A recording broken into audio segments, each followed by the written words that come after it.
Здравейте!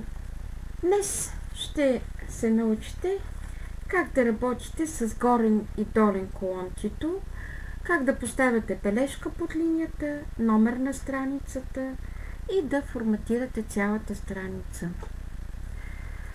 И така, отново сме вмъкнали готов документ, в случая част от бизнес план за туристическа агенция. Искаме да вмъкнем бизнес информацията за тази фирма в горен колончето, така че да се вижда тази информация на всяка страница от бизнес план. Горен и долен колончето са места в страниците, където се поставя информация, която да се вижда на всяка страница. Там се появява също така и номера на страницата, ако искаме да номерираме дадена страница. И така, когато се кликне в горната част или в долната част на страницата, се активира горният колончето или долният. Отиваме на менюто вмъкване. Така. И се избира колончето ли, в случая горен колончето по подразбиране. Мястото, където става активно записане, започваме да пишем.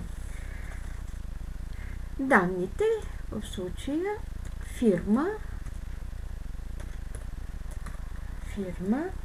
Еко 2000,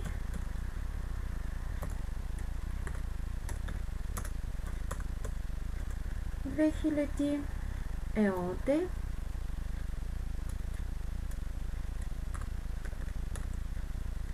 съответно отдолу нека да запишем адрес: София,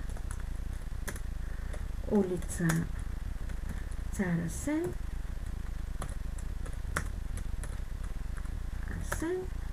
номер 56. Така, искаме обаче горе да сложим и някаква картинка, която да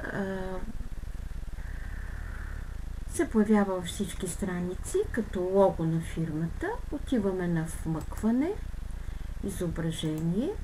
Това изображение трябва да сме си го записали предварително на нашия компютър и след това го вмъкваме. Така, изображението в случаята е по-голямо, ние ще си го намалиме. Винаги, когато преправяте размера на едно изображение, е добре да се натиска клавишът Shift, за да може пропорциите на изображението да не се променят.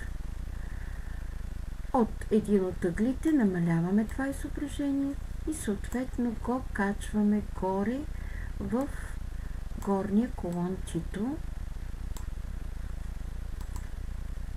така че да може да се появява на всяка страница. Можем да го преместиме и по-тясно, така както на нас ни харесва. Сега, ако отидем на втора страница, ще видим, че го има и там. Има го изображението, има я и информацията за фирмата. Продължаваме с вмъкване на бележка под линията, в която ще напишем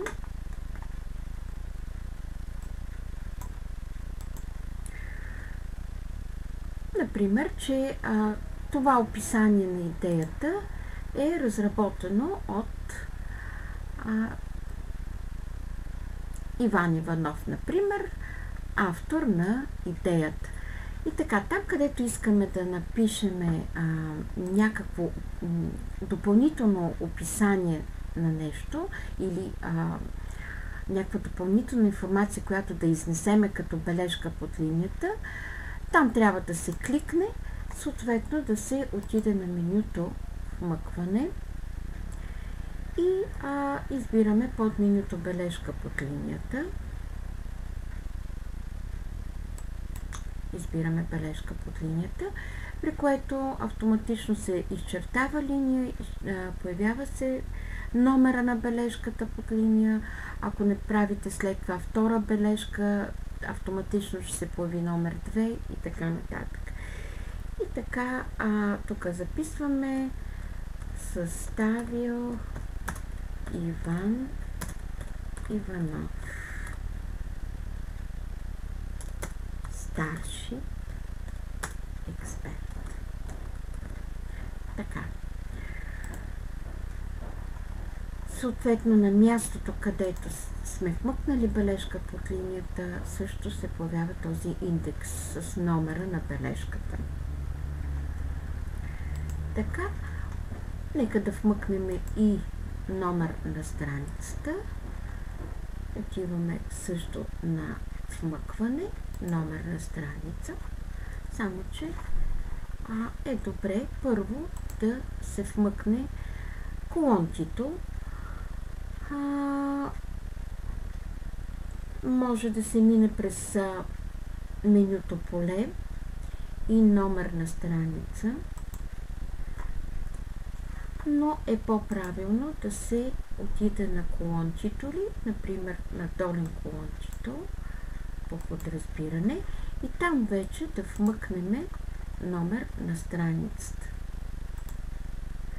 Така можем да преместиме номера на страницата, можем да го сложим в средата, можем да го изпратим в дясно също така.